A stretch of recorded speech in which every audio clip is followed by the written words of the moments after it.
دوستان عزیزم درود و مهر. امروز آموزش یک کتلت فوق‌العاده خوشمزه رو داریم که نه گوش داره نه جذب روغن، ولی طعمش از هر کتلتی که تا حالا خوردین خاص‌تره.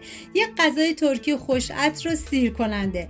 2 عدد کدو سبز و 2 عدد هویج رو با دنده ریز رنده کنید و بهتون پیشنهاد میکنم که این کتلت خاص فوق‌العاده رو درست کنید که هر کی بخوره عاشقش میشه.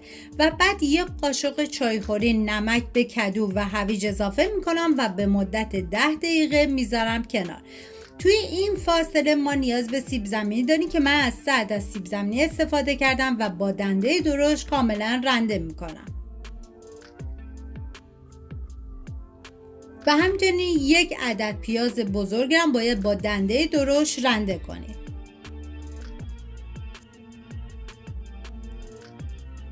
و ما نیاز به 1 دسته جعفری تازه داریم که من کاملا خوردش میکنم و به هیچ عنوان از جعفری خوش استفاده نکنید.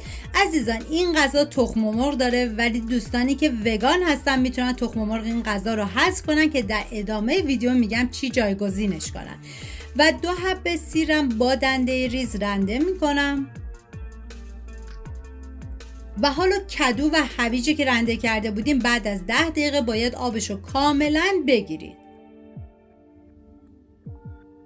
و سیب زمینی و پیاز رو هم آبشو باید کاملا بگیریم و به هویج و کدو اضافه کنیم. سیر رنده شده، جعفری خورد شده. و ببینید ما نیاز به شوید داریم که باید حتما از شوید خوش استفاده بشه. ادویه هم که شامل نمک، زردچوبه، ادویه کاری، فلفل قرمز و پودر سیر.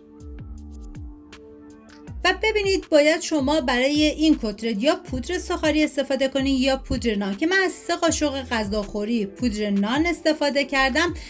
و ببینید عزیزانی هم که وگان هستن میتونن تخم مرغ این غذا رو حذف کنن و مقدار پودر سوخاری یا پودر نان رو 2 برابر کنن.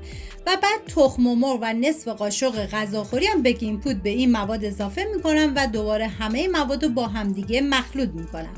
داخل تاب من مقداری روغن کنجد ریختم که شما از هر نوع روغن سرخ کردنی که دوست داشتین میتونین استفاده کنین. و با این قالبای فلافل من کاملا کتلت‌ها رو فرم میدم و میذارم تا سرخ بشه و بعد از اینکه سرخ شد برمیگردونم و میذارم تا سمت دیگه‌ش هم کاملا سرخ بشه. عزیزان ببینید تو رسیپی اصلی این کتلت پنی پیتزا هم داره که من حذف کردم، چون این کتلت بدون پنی پیتزا هم خیلی خوشمزه است، ولی شما اگه دوست داشتین میتونین استفاده کنین.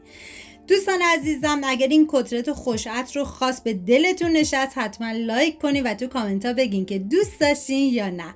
یادتون نره سابسکرایب کنین چون قراره کل خوشمزه دیگه با هم دیگه درست کنیم. تا درودی دیگر، بدرود.